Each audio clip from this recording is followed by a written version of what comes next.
Howdy guys. Hope everyone was planning on coming to the KiCAD class today.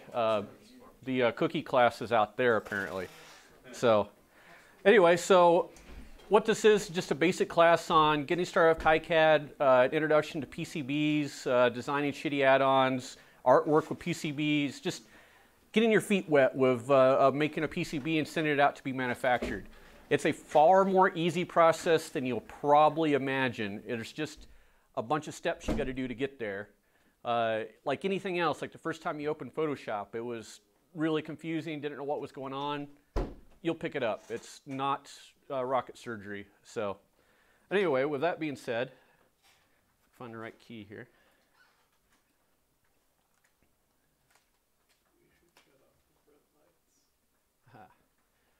Are there front lights that can be shut off? Yeah, we should turn these ones on and shut those ones off. No, we should just turn both off. Yeah, that's great. What does this do? Nothing. All right.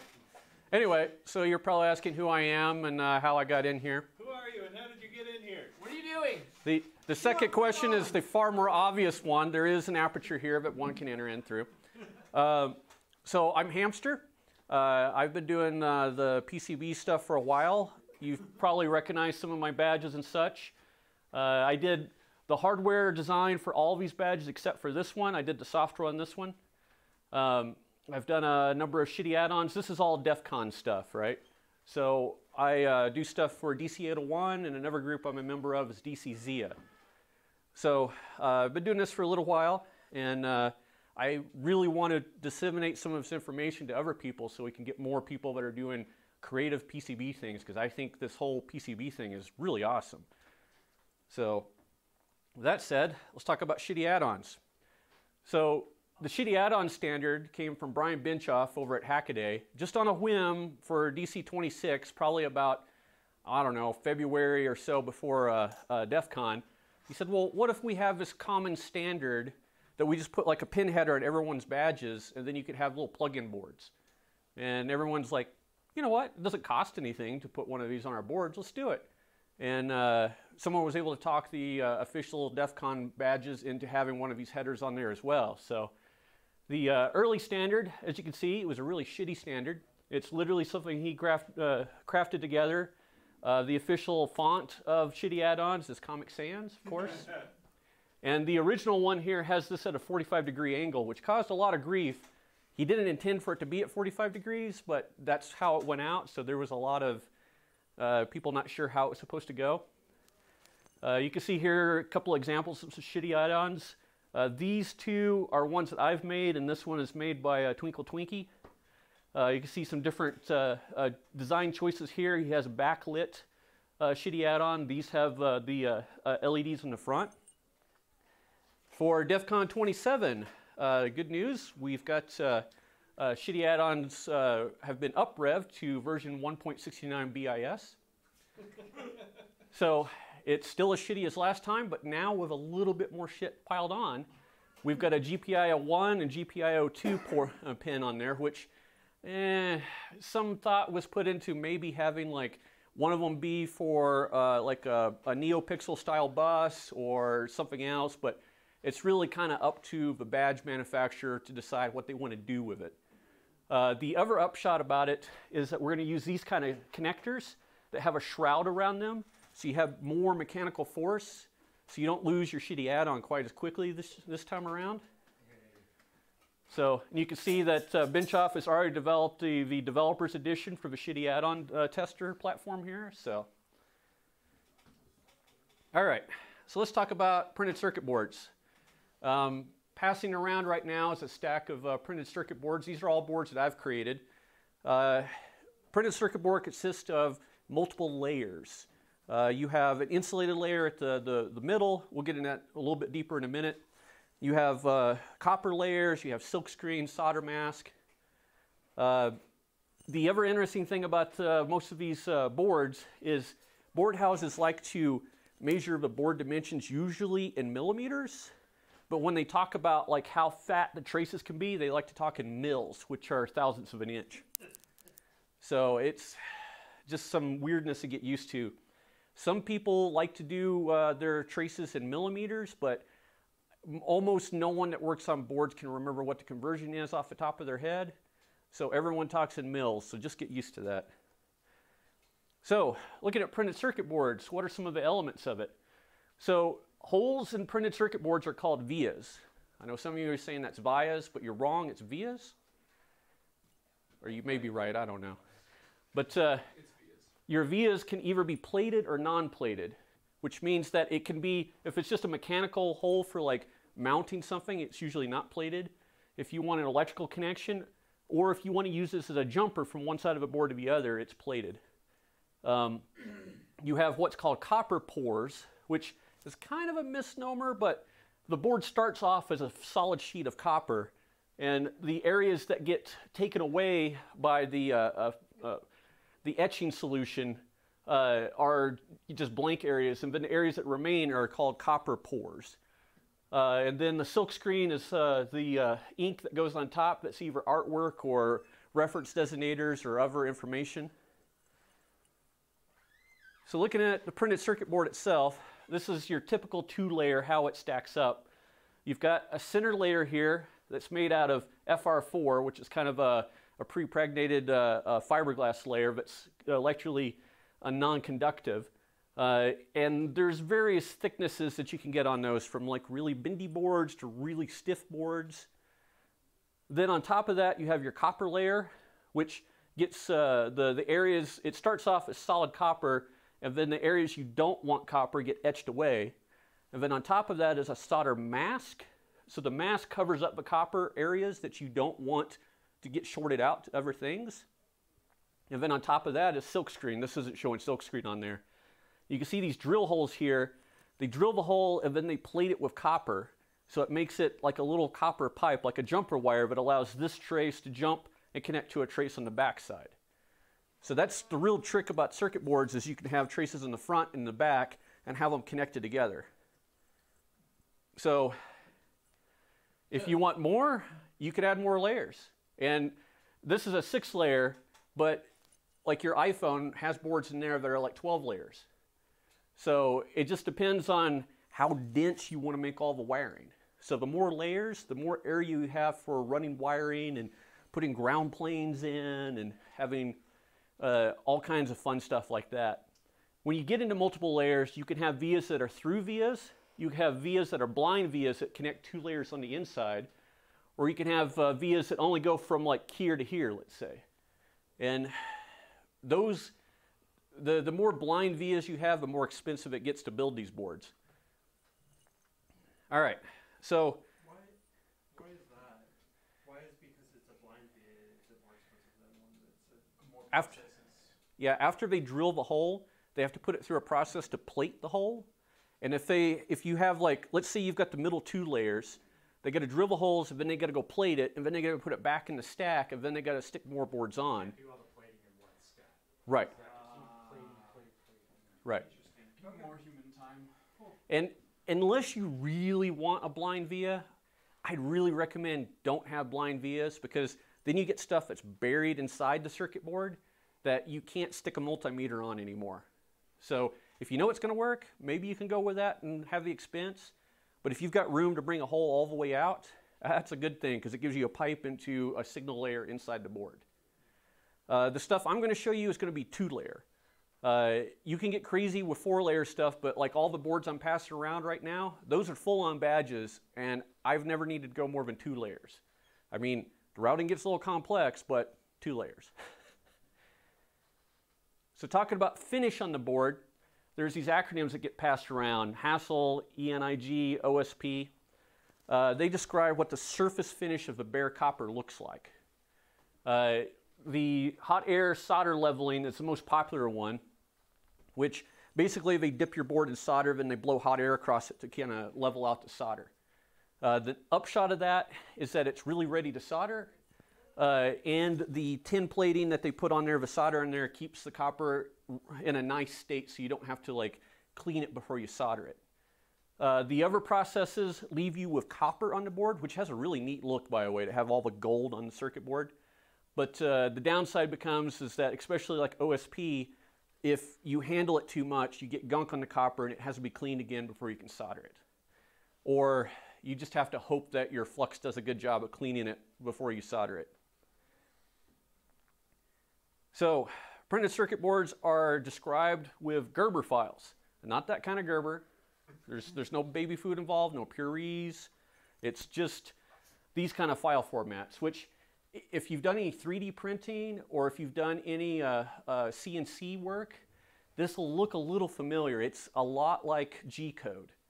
It describes a set of vectors for, you know, I've got a vector that goes from here to here, and the vector is so wide, right? This format came about in 1980, and it's gone through a couple of revs. We're up to like Rev 2 or 3 now. Not a lot of revs, but a couple of them. And even before 1980, the company that developed the Gerber format was doing this kind of stuff as far back in the late 60s. So long history on the Gerber stuff. There's been some changes, but not a lot. This process supports a lot of variability, so it's been kind of nice. All right, so moving on to artwork. When you're designing artwork for a PCB, it's best to keep it simple. So you need to think about what you could do on a PCB. One of the problems on the PCB is that you can't do gradients, right? Unless you come along later and put your own gradients on there, you're not going to convince a manufacturer to give you a nice gradient from like one color to another on a PCB. They just don't do it. So you need to think about what your color palette are. And the good news is you can use your silkscreen, your solder mask, and your copper and your bare PCB as your different colors. And some of them, like you could put copper covered with solder mask, which gives you a slightly different color still. So you can get crazy with the colors in that way, but when you're thinking about designing your art, think about like solid colors. If you really want a gradient, you could do things like halftones. Like remember old comics printed in a newspaper or even the new comics, where basically you diver in a bunch of dots, which gives you an effective gradient, which is a good technique. The only thing I'll say about this is that this really makes KiCAD choke. It's easy enough to design the board, but when you bring up a 3D viewer, go get yourself a beer because it's going to be about 3 or 4 minutes before the render comes up. But it looks good. Stuff, when you do the halftones, they do come out looking pretty darn good. When you're generating your artwork, it's best, if possible, to start with vector graphics, right? The upshot of vector graphics is no matter how high you scale the image, which is going to become important here in a minute, they're going to stay crisp, right? So vector graphics are talking about the lines. They're not talking about each individual bitmap, like each individual pixel. So if you have a raster image or a bitmap image, the problem is if you try to scale it up, it's just going to start look like more and more hammered shit. So as you'll see, and on software here, I recommend like Inkscape or Illustrator for designing your graphics. If you absolutely have to start off with a bitmap graphic, either start with really high DPI or import it into a vector format and make it look good in vector. So the reason for this is when we go to bring it into KiCAD, the KiCAD importer takes a bitmap and converts it into a vector format that's a Gerber format. So the problem is if you start off with a 72 DPI, let's say here's my source image, and I bring this in at 72 DPI, see all the details go away? 300 DPI gets a little bit better, but you still have like some areas here where it kind of sucks in. What I really like to go for is about 1200 DPI. So now you get these crisp lines in there. So unless you zoom in way into the image, it's going to look good, right? The next part of it is when you're designing your artwork, think about what layer goes where. So you'll take your source image, and then you'll grab parts of it and export each layer. Like if I wanted this face here to be in bare copper, I would make that just a black image and export it as its own file. I would take the silkscreen layer and export it as its own file. The importer in KiCAD really wants to deal with 2 colors. Black and white is best. So if you can export colors that are just black and white, that just go in the layer you want, you're going to have the best time. If you import a multicolor file into the importer, it's not going to grab everything. You're going to really be frustrated. So if you can keep it as simple as possible, you'll get the best results. Now the next part of it is when you're designing your artwork, it's best if you can do it 1-to-1 scale. So if you're making a board that's 100 millimeters by 100 millimeters, hop into Illustrator, create an artboard that's 100 millimeters by 100 millimeters. The bonus of this is everything you do in Illustrator, when you export it, when you go to import into KiCAD, you're already at scale. You're not going to have to figure out, oh, well, it's 0.75 or it's 0.629 or whatever. The other nice thing this allows for is you can create an outline that will become the edge of the circuit board. So you know exactly what it's going to look like. And you can export from Illustrator as a DXF format and then import it directly into KiCAD and make that your edge cuts layer. So one step and you've got your board outline. It's really nice. The other option is in KiCAD, you can go in there and click point by point by point and make your outline. It's perfectly cromulent to do it that way as well. If you're doing a DXF export, the thing to bear in mind is that the KiCAD importer cannot support curves. If you have any curved lines in your DXF, it's just going to ignore those. So the best thing to do in Illustrator is take your path, add a whole crap load of extra control points, and then simplify, this is kind of a misnomer, simplify your path to straight lines. So now it's approximating a curve. It's going to look like a curve, and KiCAD will be able to import it. So with that said, let's see what this kind of looks like here. So why can't I input them? It's just a limitation of. Is it just like a compute resources thing? It's just a limitation of what file format that it can handle. Nobody did the coding work. Yeah. Well, the other piece of it is that the Gerber format doesn't support curves either. So in the Gerber format, it's all straight lines. So you can't say, I want an arc between this point to this point. What you have to do instead is say, I want a straight line here, straight line here, straight line here, straight line here, approximating a curve. Which is zigzagging. Right. So there's no one-to-one import for a curve to that sort of thing, at least as it exists now. All right, so let's take a, see if I can figure out how to get this over here. All right, so. Question. Yes. Will this work on GIMP as well? Probably. No, GIMP is. Where the hell is that? Put it's it. raster. You can do vector stuff in it, but it's kind of a pain. Do it. Yeah, your best bet is to do the vector work. If you want to use GIMP, do the vector work in GIMP and then copy it over to Inkscape. Yeah, Inkscape is Way better. free too. Yeah. Okay, so we've got our source image here, which I'm having to look backwards here, so this is a little bit of a pain. So what I've done here is this red layer here in the back is going to be my board outline. And then the black area here is going to be my silkscreen. And then I also have set up over here this other piece that I can pull in that's going to be the copper. That's just that filled area there. So what we're going to do first here is we'll get rid of everything but the outline. Get rid of that.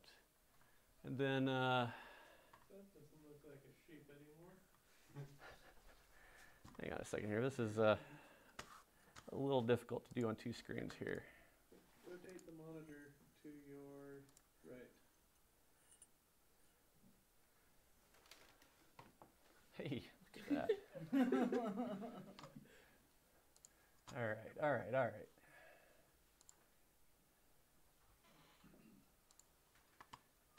Okay, Okay. so we've got our outline here. So what we would do is under Object Path, we're going to add anchor points. Now you'll notice here, if I hit the right key here, whoa. Really, I know how to work these tools. So we got a few anchor points there, and we're going to want to add a bunch of anchor points. So we add anchor points.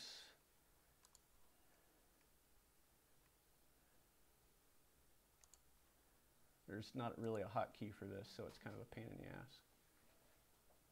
Okay, so now we've got a whole crap load of anchor points. Now the next thing I want to do here is come into the path and simplify.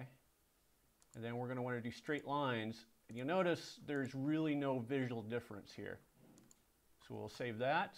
So now we've got a whole bunch of straight lines. So now what we could do is come up here to export, export as, and then if I can read this thing here, where'd you go? Yeah, DXF. So we're going to export it as a DXF. And for the scale, since we did this to scale, we're going to say 1 millimeters equals 1 units. And then you'll want to click exported selected art only so it doesn't try to export everything. And then we hit OK. And then someday maybe it'll pop up a window. Or did I already do that? Oh, let's try that one more time. Sorry. Let's go specify there. Yeah. OK, that's fine. OK, so exported to the right place. So there's our outline. All right, so now we can come back over here. And if I can find my layers. So we'll get rid of that. And we want the silkscreen items.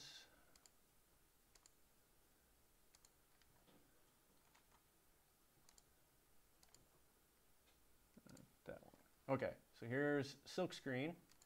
So we're going to take this and find the right thing here. We're going to export this. It's just PNG is a good format for this. Where is it? Right there. Now, I've already selected here, but where it says resolution, I just select other and give myself 1200 dpi and art optimized. And we could just say transparent for the background. That's good enough. And hit OK. All right, so there's the silkscreen exported. And then one more. Get rid of all this stuff. And I think I've got, yeah. So I'm just turning on and off various options here, or various pieces in layers. So we're going to export this as the copper. And same sort of thing, we want 1200 dpi, and we hit OK. So it seems to me like using this in the design scheme for the art. Have you ever tried to do anything directly in KiCAD about like pulling in images? Yes, the trick is you can pull in images directly. If you already have like a high-res image that you found somewhere that's like a single color, you can pull that directly into KiCAD without having to go through this stuff. You can also draw images directly in KiCAD, but you're limited to like, you can make basic shapes and lines. So it's possible to draw directly in KiCAD, but I think you will find a better experience in your workflow to use Inkscape or Illustrator to get your art where you want it. I was just wondering.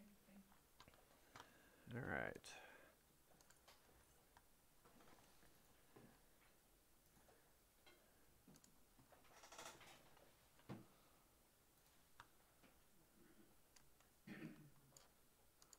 So in the case that someone didn't have a graphical application, the process is they could just work directly on that. That's cool. Yeah. Let's see But here. Inkscape is free, so.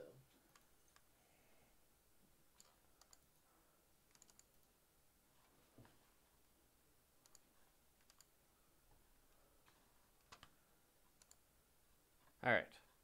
So let's talk about, we did the export. We'll talk about KiCAD just a little bit here. So what is KiCAD? It's an open source suite of tools for creating printed circuit boards. It covers everything from the schematic capture, which is basically creating your schematic, to doing your board layout, and all the steps in between and after that for doing your export to Gerbers. It also supports, has built-in tools for converting images into footprints and for also looking at Gerber files after you finish exporting everything. KiCAD's been around since like 1992. There's a lot of contributors. KiCAD 5 came out about 8 months ago, something like that, 6 months ago. This year, Chris Gamble put on KiCon in Chicago just last month, like about a month ago. I really wanted to go to that, but couldn't convince the wife. But you know, it's really gaining a lot of popularity. So talking about schematic capture. So schematic capture is just designing your circuit. And this is always a good first place to start. For really simple stuff, you could skip the schematic and go right to creating a PCB, drop your parts in, draw your traces, and not worry about creating a schematic. But honestly, even for simple circuits, create yourself a schematic. It's not hard to do, and the nice thing is that it allows you to have a path backwards if you need to change something. It also lets DRC do its magic. We'll talk about DRC here in a little bit.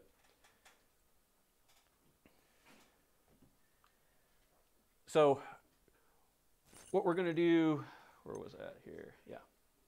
For once you create your schematic and KiCAD, the next piece you're going to want to do is you're going to associate the symbols on the screen with footprints. There's no real implicit association between a symbol on a screen and what footprint it takes, other than you want to make sure that the pins line up correctly. If you grab a part that has the pins rotated, you're going to have a bad time. So you're going to, so you're going to want to make sure that you're grabbing the right footprint that corresponds with a symbol. But there's nothing really to say that, like, for instance, these LEDs that I have here, these could be through-hole LEDs. They could be surface mount LEDs. They could be giant LEDs, little LEDs. So in this next step here is where you actually determine what goes where. Then after you create this, then you can create a net list that you're going to import into your PCB, which I believe there's a path that exists where you don't need to use a net list, but I'm old-timey and I like using my net list. So let's take a quick look at that.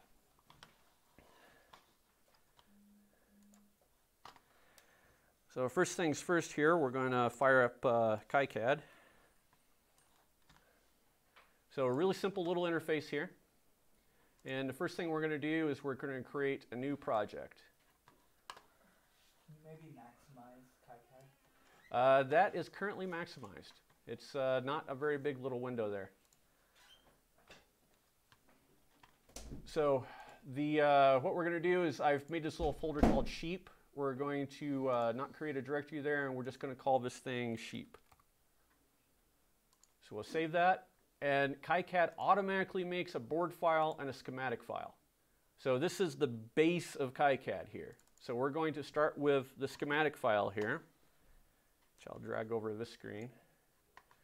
Okay, so it leaves you with a title block and some tools over here to the side.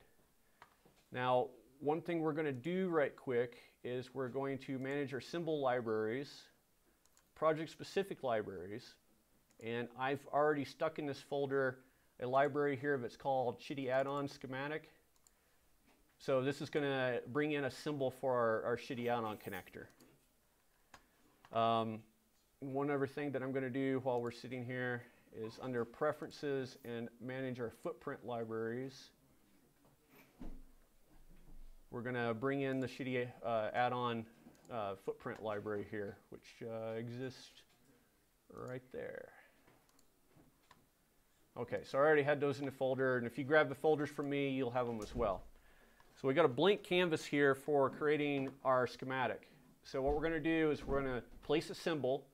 So we grab this guy over here on the side, and then it's going to scan through all the libraries. So it's looking at all the global libraries that come with KiCAD. That's why the installer takes frickin' forever, because there's thousands of these things. And what we're going to do here, let's see, how is it spelled out here? We've got a footprint called Shitty Add-on. So we're going to grab that and drop it on the screen here. And we can zoom in a little bit. So here's our Shitty Add-on symbol. Really simple.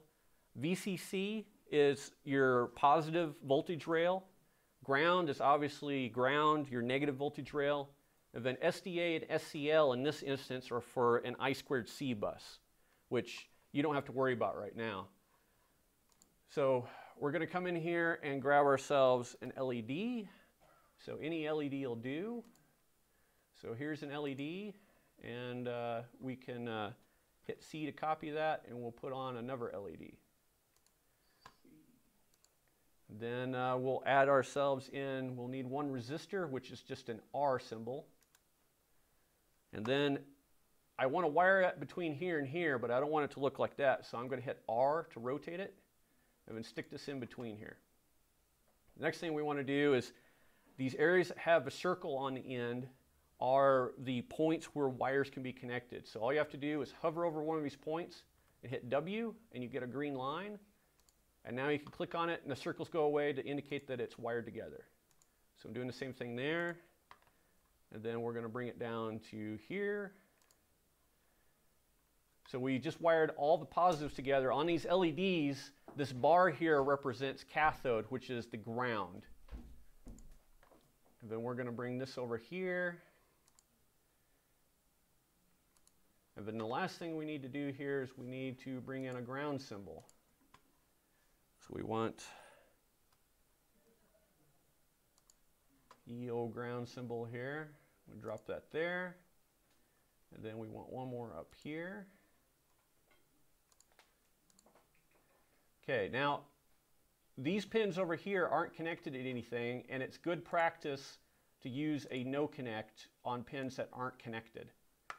So that just allows, if you run a design rules check here, when we go to run this report here, it lets it know that things aren't connected. And what you want to look for, this is the ERC, which is the brother to the DRC. This is the electrical rules check.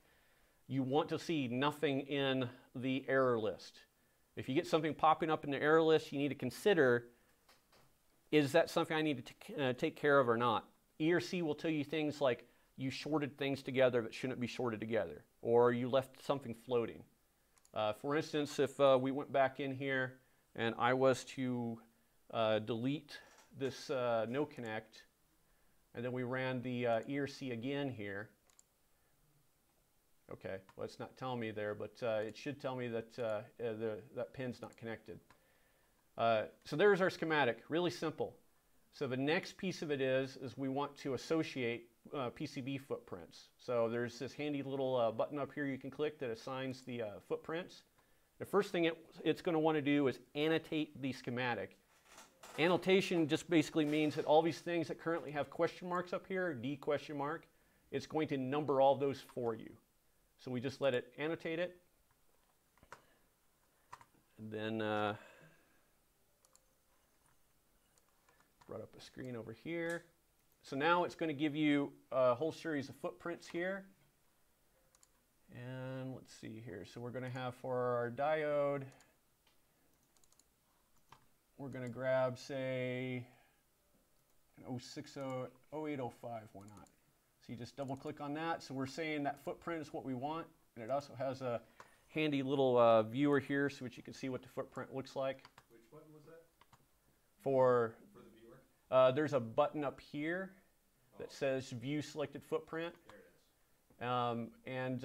From Yeah, it hides. and once you get in here, you can also pull up a 3D viewer that allows you to see, okay, that's what it looks like. And a lot of these parts have a 3D model associated with them, so you can see what the part's going to look like, which is really handy for generating your images.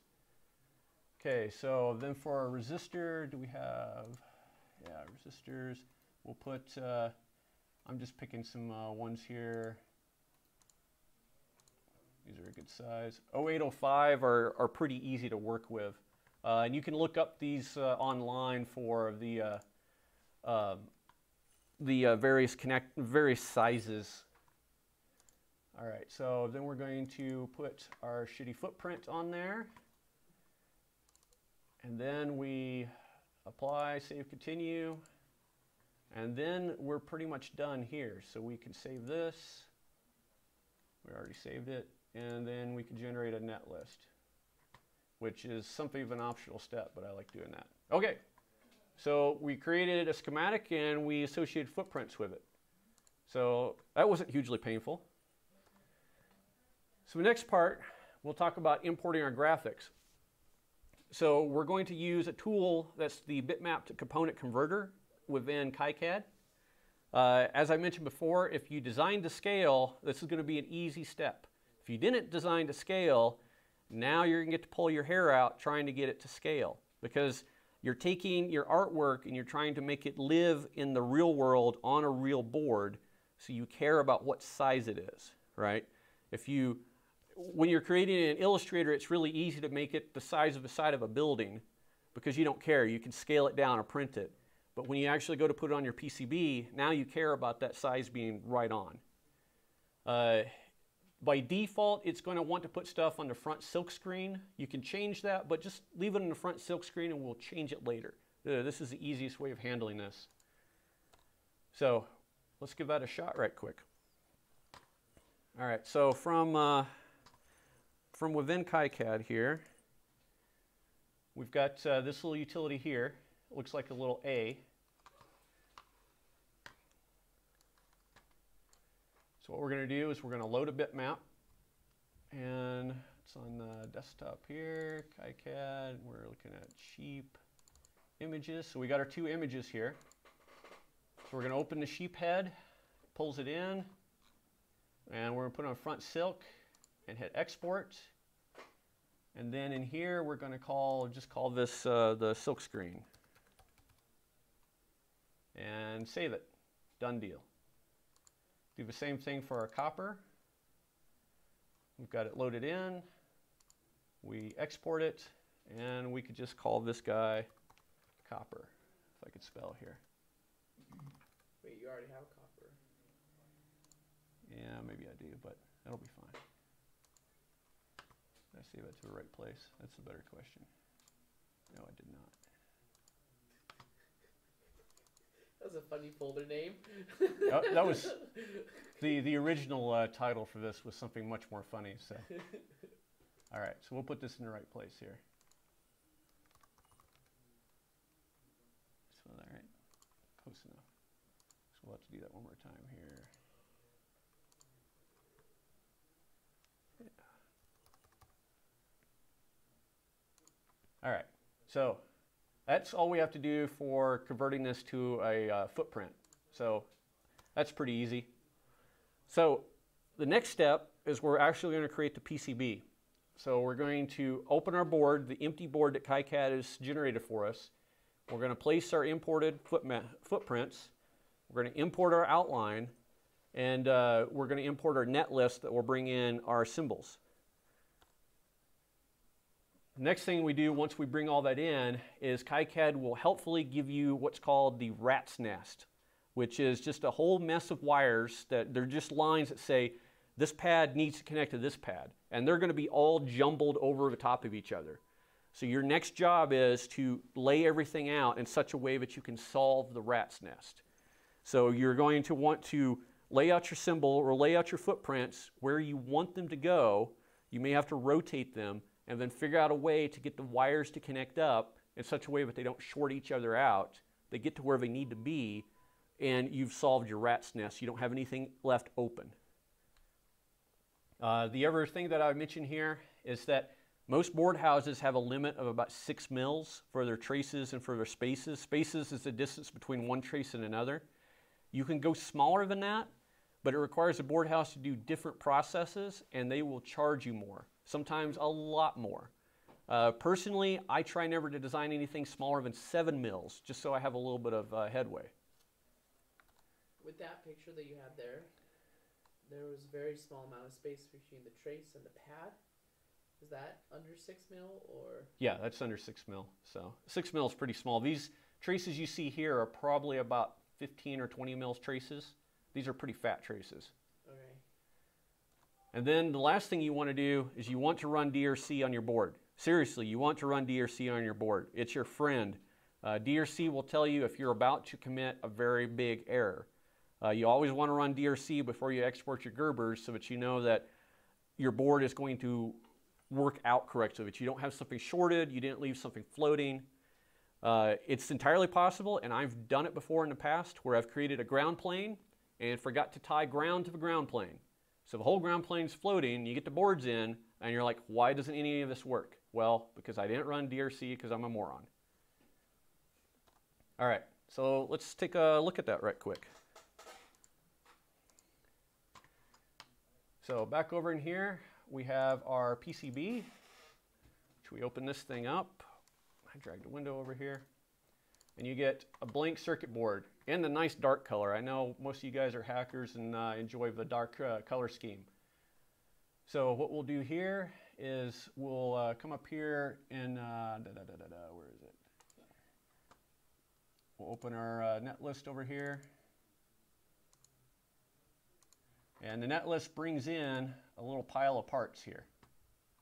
So it automatically, it just groups the parts together. It doesn't know anything about what to do with these parts. So, and you'll notice that the parts here, that's not the right piece to pull. You highlight over a part and hit M to move. And you notice that's the rat's nest that's getting stuck there. And if it will grab the closest thing that will work. So that one pin of R1 there connects to both those pads. So whichever one's the closest is where it's going to put the wire. But if we set it like this, that's not going to work for us because we're going to have stuff shorting out. So the next piece we want to do here is we want to pull in the footprints that we made. So we made those, where do we put those? Yeah, in here. So we made our copper and our silk, which looks like I need to fix those. The one thing about the importer is that sometimes it's possible that it wants things negative instead of positive. So we'll try that. And this looks like it was the silk. Yes, replace that. And the copper. Export that.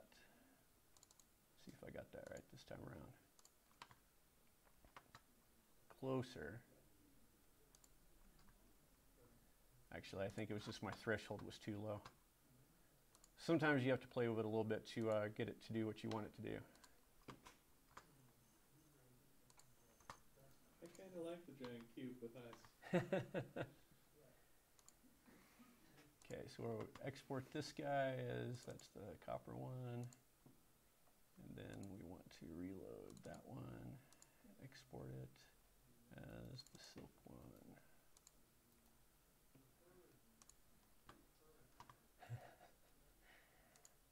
All right, let's see if that gives me what I want.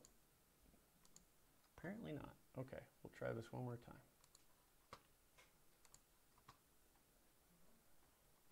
Where the heck did it get off to? There it is.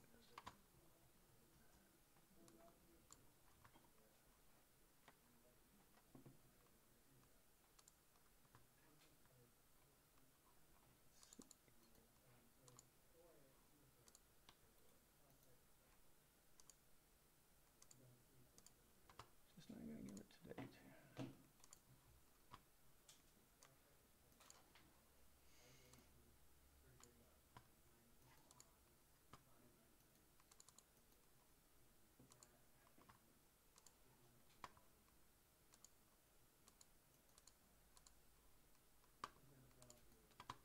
Okay, so I'm going to cheat a little here, and we'll go grab the ones that I've already pre-prepared.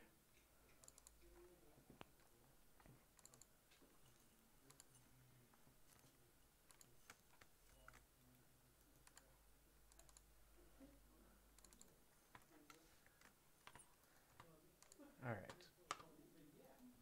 Oops. So we'll get rid of that.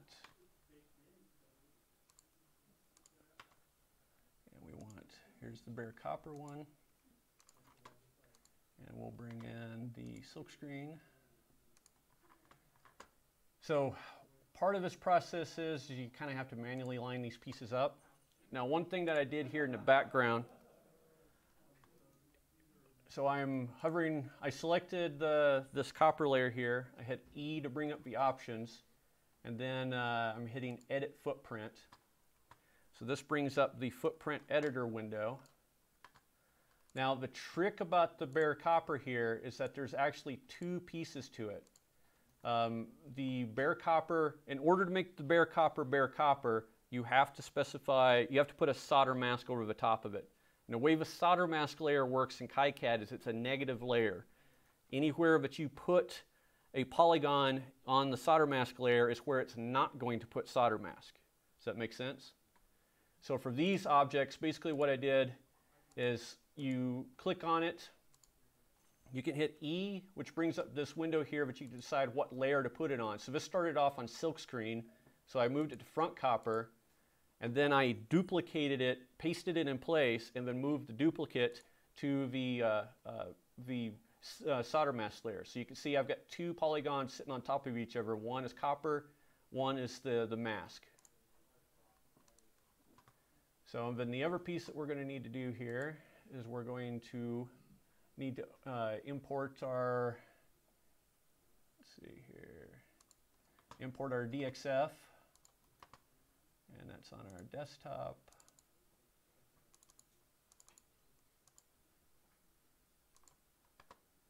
And we're going to put that on the edge cuts layer.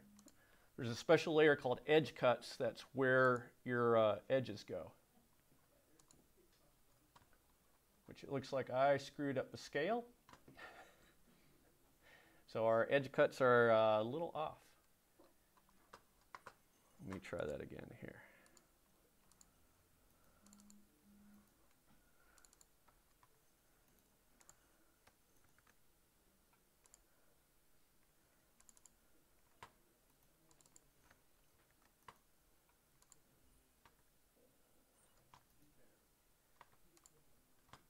Okay, so we're going to import graphics, and that should work there.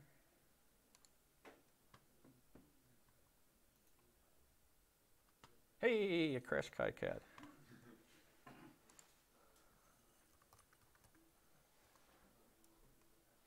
Praise the demo gods. Yeah, it's my fault for trying to do this live, right? Okay. They just need a sacrifice.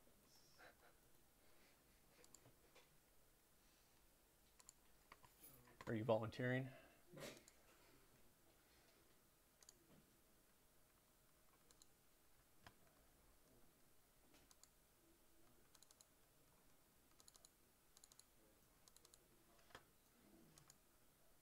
See if it likes me this time.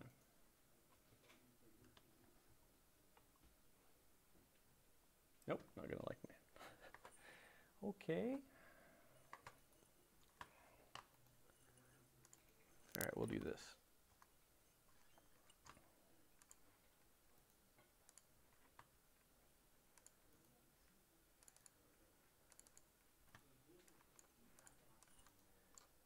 All right, so luckily I've prepared in advance a file here. It worked. So this is how you draw the rest of the owl. So what we did here, we pulled in the edge cuts, so you can see the edge cuts there. And what we ended up doing was solving the rats. So I'm going to delete this a little bit here to show you kind of what that looks like. So what we've got is this rat's nest that's going from there to there. So what you would do is you use your trace tool, and there's front copper and back copper. So this is the back of the board. Now realize when you're looking at the board here, you're looking at it from the top down. So you're seeing an X-ray view through the board. If you would really like to see what the back of the board looks like, there is an option here where you can flip the board view. So now you're looking at it from the back up. That can be useful sometimes, but you kind of get used to looking at it from the top down. Of course, then you get your PCBs in, and then you flip it over and look at it, and you're like, I don't recognize this, because you get used to it looking at it from the top. And all your words are backwards. Right. So what we're going to do here for this rat is I hit the trace button, I put it on the back copper, and then on the trace width here, we're going to choose this bigger size here. And then we just bring it over here, and that's all there is to it. You're just pulling that trace from one point to the other. So things you don't want to do, and DRC is going to try to help you out here. You notice if I try to cross this trace, it really doesn't want me to do that. So the auto router is going to try to figure out a way to do what I'm telling it to do without shorting this trace out. So sometimes the auto router is your friend, sometimes the auto router is the giant pain in the ass. But in this case, it's preventing me from doing something stupid like shorting those nets out. One thing to bear in mind that you need to be careful of is when we're bringing in a footprint on the copper layer, like this, the front there, which is sometimes hard to select, is that the DRC doesn't take into account that that's bare copper. So if I put a trace across it, it would short right to it. So you have to be a little careful about that. So we also put in some silkscreen here. I put my handle on the back of the board, which is just as simple as we're putting on the back silkscreen there. So we're going to do the back silkscreen layer, and you hit text, and you just type in whatever you want here. And it'll allow you to put it as silkscreen on the back of a board or front of a board or wherever you want to put it. Then you can take a look at it here in YEO 3D viewer, which popped up on the other screen. And you'll notice that with the magic of the edge cuts layer, it automatically cut the board out for us. It's also given us an idea of like the thickness of the solder mask there, or the silk screen, but that's probably not true. You'll notice the silk screen is going over these holes. Those are actual holes that go all the way through. So the real board is going to have holes through there, but you're not going to be able to. You're going to have holes through your silk screen there. I've been looking at the back of it here. It had a footprint for that 3D model, so you could see what that part's going to look like. And then we have up here a couple of vias that connect from the back of the board to these LEDs that I have stuffed in the front that you can't see because they're underneath that silk screen. KiCAD also supports ray tracing. If you want to get really fancy and see what this thing looks like with some ray tracing. RTX. And this is an old laptop, so it's a little bit of a pain, but... To do the vias, did it automatically do that, or is there a way that you select that you want there to be a via? The holes are back. Yeah, you would use the via tool to place a via on the board. So you can see here that it's given me the vias. The footprint for the shitty add-on there automatically adds a hole. I added this hole here for, you can stick a wire through to tie your shitty add-on onto your badge so you don't lose it. If you're going to do the ray tracing option, you should probably have a better computer than what I'm currently rocking out here. How do you solder those LEDs? These LEDs, the next step when I go to export this, I would make sure I didn't have any silkscreen on the pads, so those would be bare copper. So the way that I handle this is that I put solder paste down, use some tweezers to place the parts, and then I put the parts on a griddle. Okay. So it's actually super easy. Yeah, in fact, I find it easier to do surface mount soldering than through-hole soldering. I guess the question is because the silk screen's on top of the spots where you'd solder to, so you have to change your art to not do that? Or there's an option in the export that I'll show you here in a minute where it takes care of that for you. Okay. All right, so let's go back to slideshow here. So, I thought I had a slide about, oh yeah, I guess I missed this one. We were talking about this a minute ago about the bare copper. If you don't have a solder mask object on top of your bare copper, it's going to be under the solder mask, which in some cases is maybe something you want. If you looked at the DC801 badge from last year, I put a logo under the solder mask because I liked the way it looked. But if you want it to be bare copper, if you want to be able to solder to it, make sure you leave yourself a hole for the copper to protrude through. All right, so the final step here is generating your Gerbers. So to build these boards, at the very least, and I'm missing one of the layers here, you're going to need the top and bottom copper, the silkscreen, the solder mask, top and bottom, and the edge cuts layer so that the fab knows how to cut the board up and how it all lays out. You're going to want to check with your board house for their specific requirements. A lot of board houses have web pages that basically say, hey, if you're using KiCAD, these are the exact buttons you need to click in order for us to be able to generate a board that you create. Otherwise, if your board house doesn't have that, you can either throw some dice and see if it works out, or you can send them an email and say, hey, is this going to work out for me? The final thing you want to do is look at the result in a Gerber viewer before you send it out. It's going to look slightly different in Gerber than it's going to look in KiCAD. For instance, like in that 3D model where we had the silkscreen over the pads. You want to look at that in a Gerber viewer and see, did it actually remove the silkscreen off of those pads, or do I need to go back and figure something else out there? So let's take a look at that right quick. So what we're going to do is we're going to take this guy here, and exporting to Gerbers is pretty easy. Under the fabrication, or actually under the plot is what we need. So we're going to plot them out to the Gerber output directory. We want the front copper, back copper. We're going to do the paste layers, which these paste layers are useful if you're getting laser cut silk screens for putting solder paste on yourself.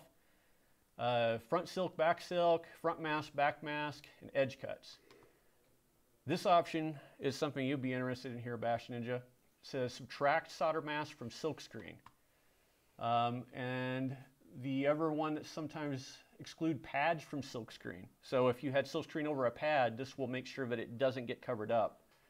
And another option that can be useful sometimes is do not tint vias.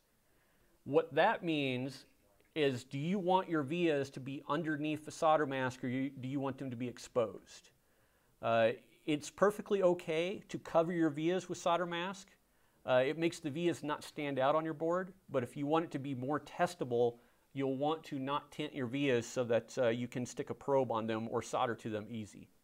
And tint your vias just covers it, or? Yeah, it just tints it with solder mask. Just basically, they don't cut a hole in the. It doesn't cut a hole in the solder mask for your via to poke through, right? So after we generate this, we plot the files. All the files come out. The last step is there's a button down here for generate the drill file, and the drill file tells the board house where to drill your vias. And most of them want the PTH and NPTH, which is plated through hole and non-plated through hole, together in one file. Again, your board houses will usually have, here's how you generate this file. So we're going to generate the drill file, and then we're done. We generated our Gerbers. KiCAD has built into it a Gerber viewer. So we're going to fire up our Gerber viewer here. Bring it over here on the screen. And then what we do is we open our Gerber files, and that's in the Gerber directory here. So just select the whole enchilada here. And then as a separate step, there's open your drill file. So there's the whole thing in the Gerber viewer. Now that brought in a whole bunch of layers here. So probably what you want to do is turn off, for instance, all the back layers so that you can just see one side at a time. It's really hard to read these numbers. Okay, so there's the edge cuts, there's the drill file. So what we can see here is, like, here's the front silk screen. You can see that if I get rid of like this drill file here, the front silk screen there, see if I get rid of the other layers here so you can see a little bit better. Go away, go away. Okay, so there's the front silk screen, and notice it subtracted the silk screen from the areas that had drill holes. So this is how you know if it's going to come out correctly or not. So always important to run it through the Gerber viewer and make sure that it's looking the way you want it to look. All right. So getting back into this, last step of this, and for me, this is the most nervous step for me, is actually ordering the boards. You spend all that time making it, and did I get it right? Am I going to screw this up? The ordering part is easy. It's just getting to this point. There's a lot of options for ordering your boards. You can choose, this is just off of the Seed Studio webpage. You can choose your base material. FR4 is going to be your cheapest option. You could do aluminum, but usually those are single-sided boards. Number of layers. Usually most board houses will do boards that are 100 millimeters square. And you can get 10 of them for usually about $5. If you have default options pretty much everywhere else. If you start getting crazy with like a 6-layer board, you can expect those 10 boards to run you $50. So thinking about, especially when you're designing your board, thinking about at least your prototypes, trying to keep them under 100 millimeters square is a bonus. For shitty add-ons, 100 millimeters square is a decent sized shitty add-on. It's like 4 by 4. Yeah, The red and blue square boards I was passing around, I don't know where the boards ended up. Those are 100 millimeter square boards. So you can get 10 of those for about $5 from most of the board houses, at least the Chinese ones. Then on your thicknesses, thin boards are good if you want to be flexible. Thick boards are good if you've got a big board and you don't want it to bend. If any of you got any of the stolen from DC 801 badges from the party this last year, those are very thick PCBs designed not to bend because they have a lot of heavy parts on them. PCB color, this is what color you want your solder mask to be. You usually get a bunch of different options. They usually don't cost more money to go into different options. Depending on the board house, this may select what board house you want to go with because different board houses will have different options. These are the colors that Seed supports, and it's white silkscreen, white silkscreen on any of these colors except for white, and they'll do black silkscreen on that one. And this is their basic service. They have a more advanced service where you could do like some matte colors and different silkscreen, but you pay more money for it. If you go through Osh Park, you're getting purple PCBs. That's what you're getting from Osh Park. They only do the one thing. And then we talked about the surface finish. You can choose whether you want it to be the hot air solder level. If you want it lead free, you're going to pay for that. You can get it just the electroless nickel immersion gold, or hard gold is always an option. You can have your boards gold plated, but expect your 10 boards to be about $300 if you want that. And looking down here, here's the everything for your trace width and spacing. Woe be you if you decided to make things 4 millimeters on your board. You're going to pay through the ass for that. So it's good to try to stay up here. Same thing for your drill hole size. When you're making those vias, if you make micro holes, you're going to be charged a lot more money for that. So be thinking about that sort of thing. The other thing when you're ordering boards is the protos are usually like $5 for 10, but if you're doing a production run, you might find that 50 boards is $50, 100 boards is $70, and 300 boards is $75.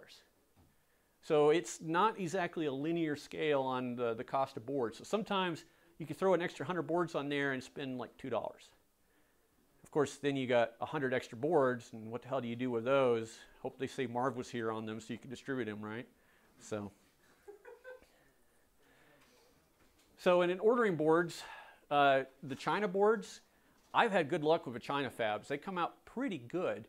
The downside is that you got to wait for shipping. Shipping can be expensive if you don't want to wait for shipping.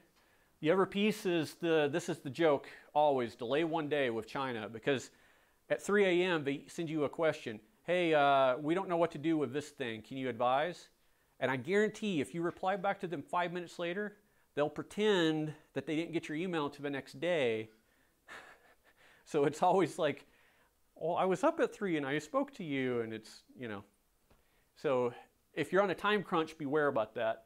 Stateside options are available, like Osh Park does pretty good. You can get some proto boards for fairly cheap from Osh Park. They do like 3 proto boards that are a certain square inches for a reasonable price. You can get them from different fabs that will charge you much more money if you want to do it stateside. And the last piece of it is, do you want to solder it or do you want to have them solder it? Like all your parts on there. Fab assembly can get expensive depending on how many parts you're putting on there, what kind of lead time you want on it. But when you're doing like a lot of parts, you don't necessarily want to have to do that yourself. So it can be a worthwhile option. A lot of times you're talking about somewhere between $5 to $20 a board to have them assembled. So something to factor in. Is that just for through hole, or is that like the pick and place surface mount stuff? Both. Both. Yeah.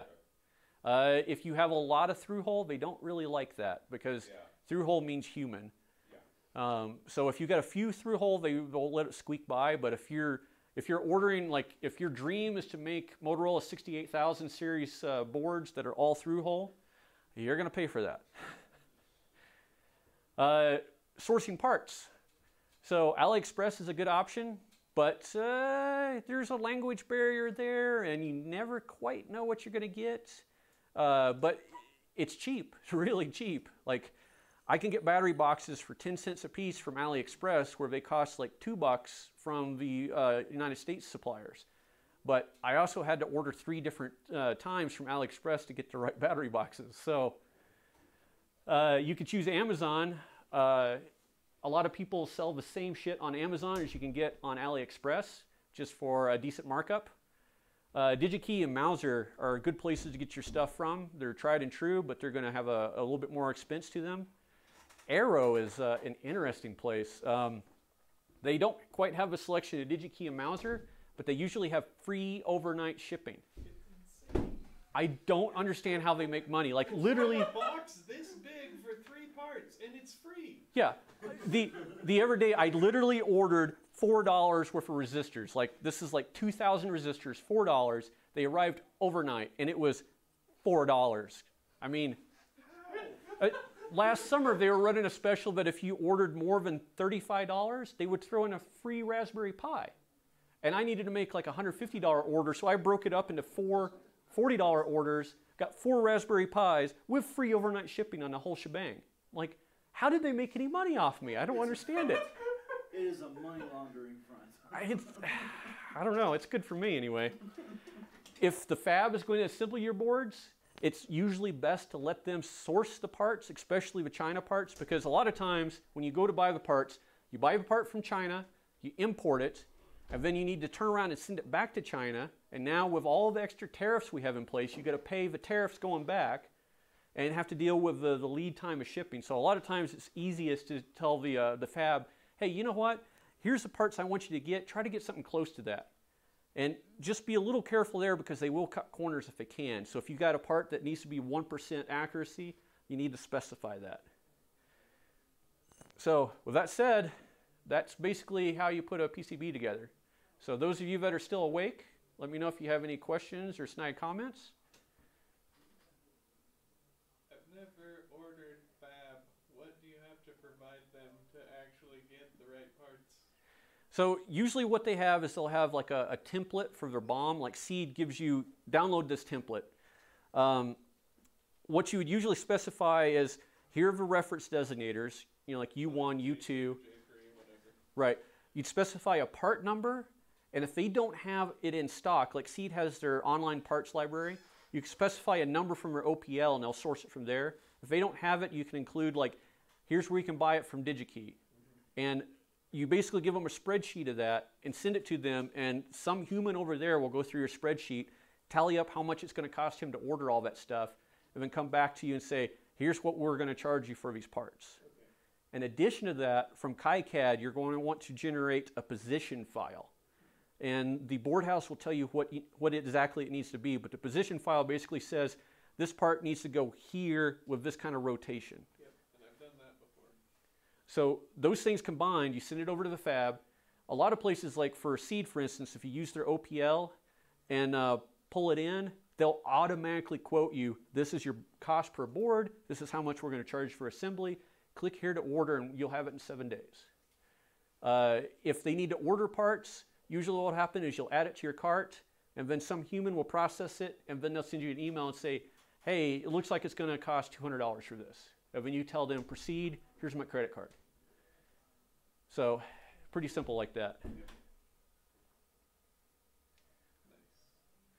So any other questions about ordering boards?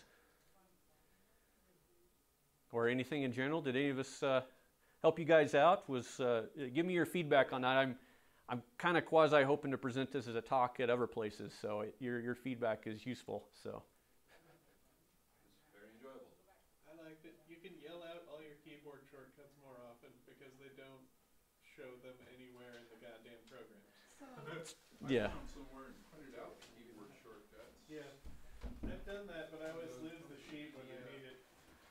Yeah, I used to use a series of open source things that were the GATA suite, the GNU electronic design stuff. And in PCB, the program for that, or even in the Schematic Capture, all the shortcuts were 2-character codes. So you do like part rotate, so like PR, and you get really used to just tapping the keys. And I got into KiCAD, it doesn't have any of that, and it really annoyed me for a long time. Annoyed at that you have to be hovering when you press the key in KiCAD. That's different from almost everything else I use. Yeah. Like I want to draw a as soon as you hit W, you start dragging green lines everywhere. Yeah. As if the W were a mouse button. Yep. I know Bash Ninja has a few questions. No, that was pretty good. Like, if I have questions, I'm gonna watch it again because it means I missed it. Yeah, all this will be available on my GitHub, so you can download it and offer suggestions, or use this to make your boards. Feel free to hit me up for questions. I'm Hamster on Twitter. There's no P in hamster. I know it's confusing, but this is the proper way to spell hamster. It's not. There is an E. There at the end. No, P. Oh. Some people like to put a P after the M. Hamster. I don't know what a hamster is, but I'm not that, so. Isn't it cruelty to animals if you hit a hamster? I guess. I mean, you did tell us to hit you up. So. All right. Well, thanks, hamster.